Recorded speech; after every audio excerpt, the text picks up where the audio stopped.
बिस्मिल्लाहिर्रहमानिर्रहीम। अस्सलामु अलैकुम। मेरे नाना गांव के सबसे ज्यादा इबादत गुजार शख्स थे। जिस लड़की की शादी होती वो पहली रात मेरे नाना के साथ एक कमरे में गुजारती।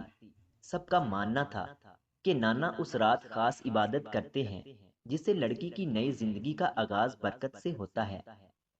एक दिन मैंने नाना से जिद की कि जब मेरी शादी होगी तो मैं भी एक रात आपके साथ गुजारूंगी। नाना ने मेरे मुंह पर थप्पड़ मारा और कहने लगा, खबरदार, आइंदा ऐसी बात कही तो। ये सब जानने के लिए एक दिन दुल्हन की जगह मैं चली गई तो मेरी चीखें निकल गईं, क्योंकि नाना ने मेरे मैं उस वक्त बहुत छोटी थी। मेरी उम्र तकरीबन 12 साल थी जब गांव के लोगों से अपने नाना की तारीफें सुनती थी। लोगों का कहना था कि मरियम का नाना बहुत अच्छा और इबादत गुजार है। इसकी वजह से जिन लड़कियों की शादी हुई है वो सब अपने अपने घरों में खुशी से जिंदगियां गुजार रही हैं। मेरी सहेलियां भी मुझसे मजाक में पूछती थीं कि तुम्हारा नाना ऐसा क्या करता है कि जिस लड़की की भी शादी होती है वो खुश रहती है। मुझे कुछ मालूम होता तो मैं बताती ना। सोचा था कि जब मेरी शादी होगी तो मैं नाना के साथ रात गुजारूंगी, तब पता चलेगा कि नाना लड़कियों के साथ क्या करता है। वक्त गुजरने के साथ साथ मेरे नाना की शोहरत पूरे गांव में फैल चुकी थी। मेरे नाना गांव के सरदार थे। वो इबादत गुजार और दिल के बहुत अच्छे इंसान थे। गांव में उनकी बहुत बड़ी हवेली थी, लेकिन उन्होंने अपने रहने के लिए एक अलग सा पोर्शन बनाया हुआ था। गांव में जिस लड़की की भी शादी होती उस लड़की को पहले मेरे नाना के साथ रात गुजारना होती थी। ये नाना का भी हुक्म था जिस पर लोग सख्ती से अमल करते थे। मैंने कभी नहीं सुना था कि किसी ने नाना के हुक्म की खिलाफ वर्जी की हो। वो उनके हुक्म पर अमल करते थे। लोग कहते थे कि उस रात मेरे नाना खास इबादत करते थे ताकि वो लड़की सारी जिंदगी अपने घर में हंसी खुशी रहे। कुछ लोगों को शक भी था कि मेरे नाना इबादत नहीं करते थे बल्कि कुछ और ही बात थी। वो ये बात नाना के मुंह पर नहीं कहते थे क्योंकि उनसे डरते थे, इसलिए कि उनकी शख्सियत ही इतनी रोबदार थी कि सामने वाले की जबान गंग हो जाती थी। मेरे नाना जितने बाहर से सख्त मिजाज दिखाई देते थे वो अंदर से उतना ही नरम दिल और शफीक इंसान थे। उनके डेरे पर गांव के लोगों का हजूम लगा रहता था। वो लोगों के मसाइल भी सुनकर हल करते थे। एक दिन मैंने अपनी अम्मा से कहा था कि गांव के लोग नाना पर शक करते हैं। कहते हैं कि नाना लड़कियों के साथ कुछ गलत करता है। क्या तुम इस बारे में जानती हो?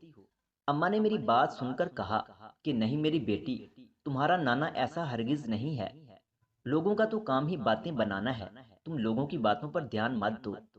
माँ ने तो मुझे तसल्ली दे दी थी, लेकिन मैं मुतमईन नहीं हुई थी। मुझे वाकई तजस्सुस था और मैं इस बारे में जानना चाहती थी कि नाना शादी करने वाली लड़की के साथ क्या करते हैं। हमारा घर नाना के घर से ज्यादा दूर नहीं था। मैं हर तीसरे चौथे दिन नाना से मिलने उसकी हवेली जाती थी। मेरी अम्मा नानी की इकलौती बेटी थी, इसलिए नाना और नानी मुझसे बहुत मोहब्बत करते थे। मैं जब भी जाती थी तो वो मेरा बहुत ख्याल करते, मेरी पसंद के खाने पकवाते और जब मैं घर जाने लगती तो मुझे ढेर सारे पैसे भी देते थे। एक दिन मैं नाना के पास बैठी हुई थी कि गांव की एक औरत नाना से मिलने आई। उसने नाना से कहा कि सरदार जी, परसों मेरी बेटी की शादी है। मैं चाहती हूँ कि शादी की रात आप उसके साथ गुजारें ताकि वो सारी जिंदगी खुश रहे। नाना ने हामी भर ली और कहा कि शादी वाली रात लड़की को मेरे पास पहुंचा देना और फिर अगली सुबह ले जाना। औरत खुश होकर चली गई। मुझे बड़ा अजीब सा लगा। मैंने नाना से मासूमियत भरे लहजे में कहा, नाना जब मैं भी बड़ी होंगी और मेरी शादी होगी तो मैं भी आपके साथ रात गुजारूंगी। नाना ने जब ये बात सुनी तो गुस्से से उनका चेहरा सुर्ख हो गया और उन्होंने मुझे थप्पड़ जड़ दिया। मैं गाल पर हाथ रखे उनको देखती रह गई। मुझे नाना से थप्पड़ मारने की हरगिज तवक्को नहीं थी। नाना ने गरजते हुए कहा, तुम क्या बकवास कर रही हो? खबरदार जो आइंदा ऐसी बात मुंह से निकाली। मैं रोती धोती अपने घर चली गई। माँ ने रोने की वजह पूछी तो मैंने सारी बात बता दी और ये भी बताया कि उन्होंने मुझे थप्पड़ मारा है। माँ मुस्कुराई और मुझे प्यार करते हुए बोली कि तुम्हें नाना से ऐसी बात नहीं करनी चाहिए थी। तुमने बात ही ऐसी की कि उनको गुस्सा आ गया होगा। अच्छा चलो कोई बात नहीं, अपना मूड ठीक कर लो। मैंने मुंह बसोरते हुए कहा, नाना बहुत गंदे हैं, मैं अब उनसे बात नहीं करूंगी। मैं अपने कमरे में चली गई और सोचती रही कि मैंने नाना से ऐसी क्या बात कह दी कि वो गुस्से में आ गए थे। दूसरी लड़कियां जिनकी शादियां हो रही होती हैं, वो भी तो नाना के साथ रात गुजारती हैं। मैंने अगर ऐसा कह दिया था, तो इसमें क्या बुरी बात थी। अगले दिन नाना मुझे मनाने के लिए घर आ गए। आते वक्त मेरे लिए चॉकलेट्स और बहुत सारी खाने वाली दूसरी चीजें भी लाए थे।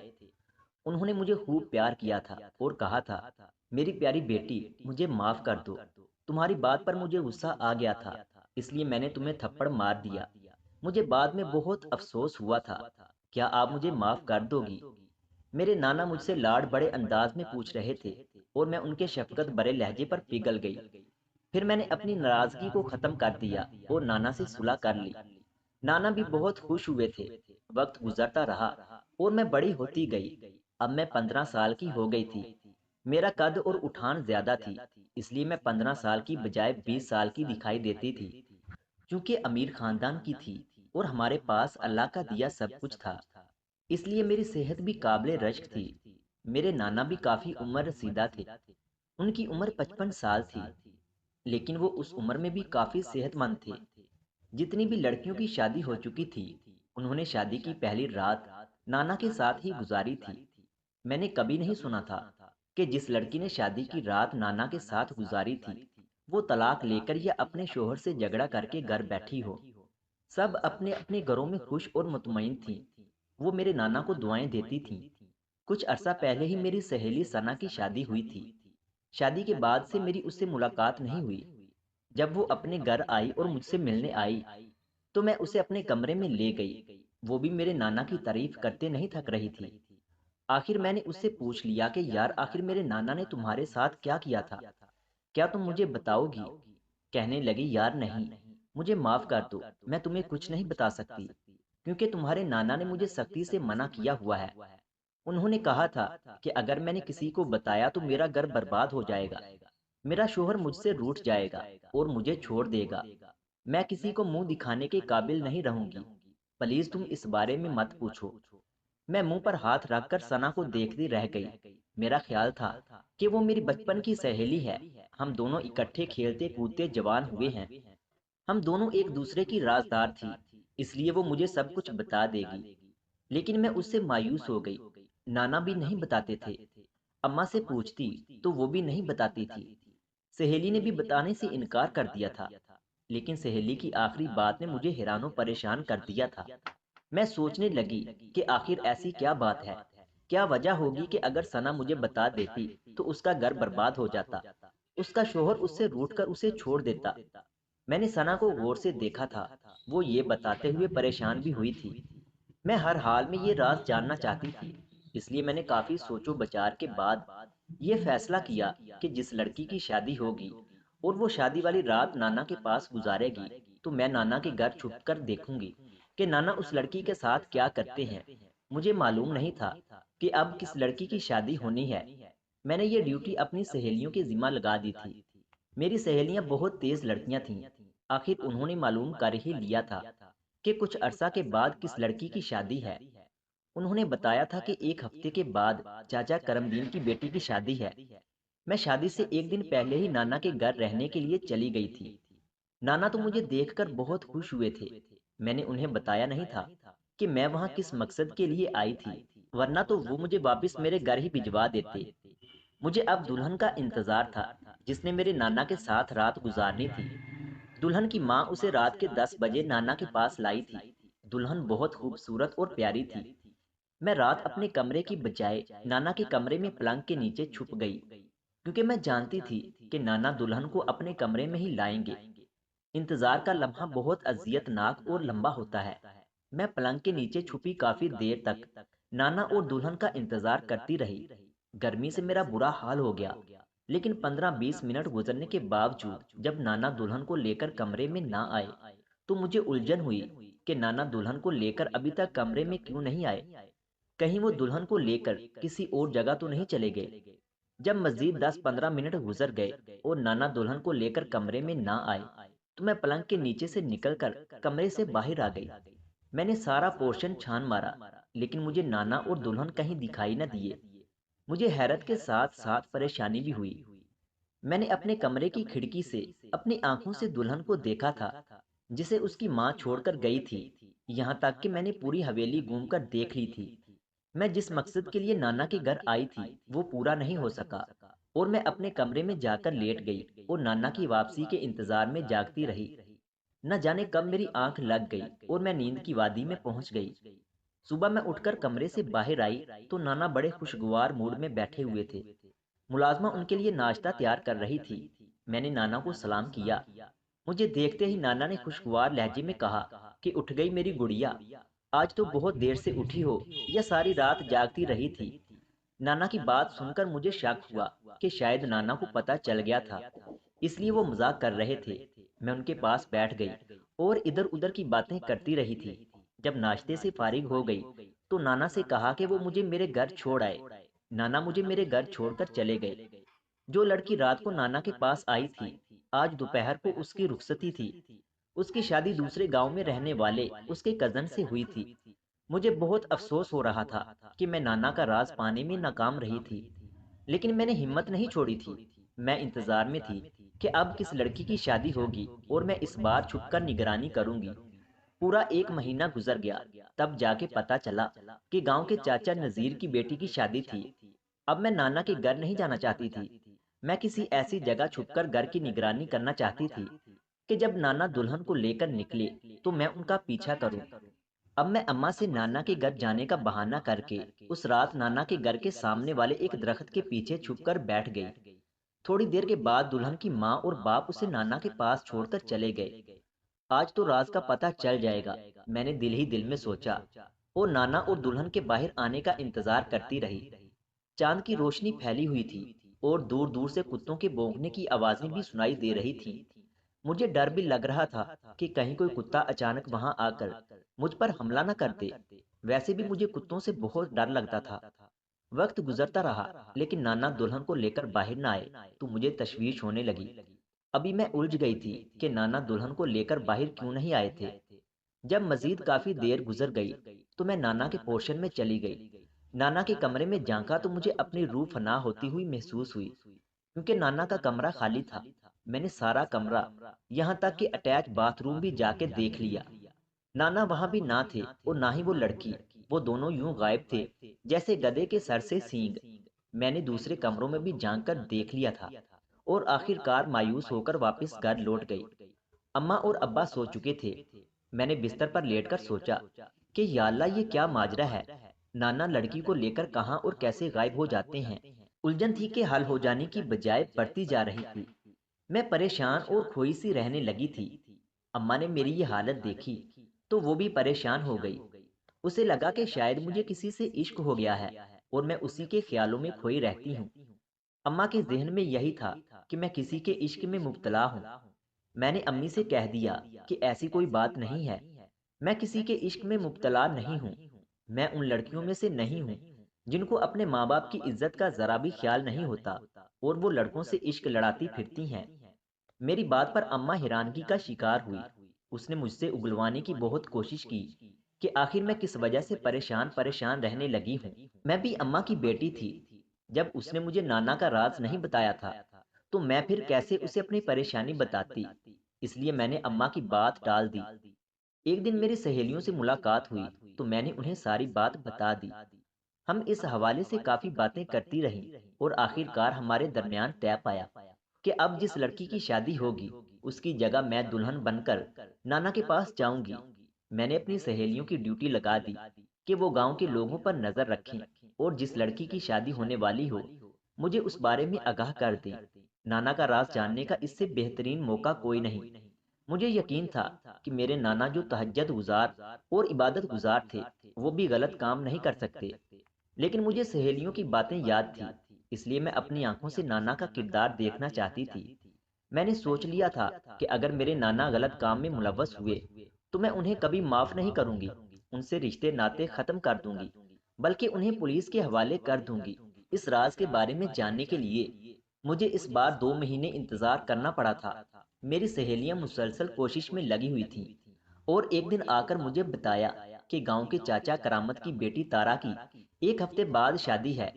चाचा करामत से हमारी अच्छी खासी जान पहचान थी। हम दोनों घरानों का एक दूसरे के घर आना जाना था। शादी की तैयारियां जारी थीं। जिस दिन तारा की शादी थी, मैं उसी दिन वहां पहुंच गई थी। तारा मेरे नाना के पास जाने से डरी हुई थी। मुझसे कहने लगी, यार किसी तरह मेरे घर वालों को समझाओ, मैं तुम्हारे नाना के पास नहीं जाना चाहती। पता नहीं वो मेरे साथ क्या करेंगे, ये सोचकर ही मैं डरी हुई हूँ। मैंने उसे समझाया कि ठीक है, तुम परेशान ना हो। अगर तुम नहीं जाना चाहती तो ना जाओ, तुम्हारी जगह मैं चली जाऊंगी। बस तुम्हें मेरे साथ तावन करना होगा।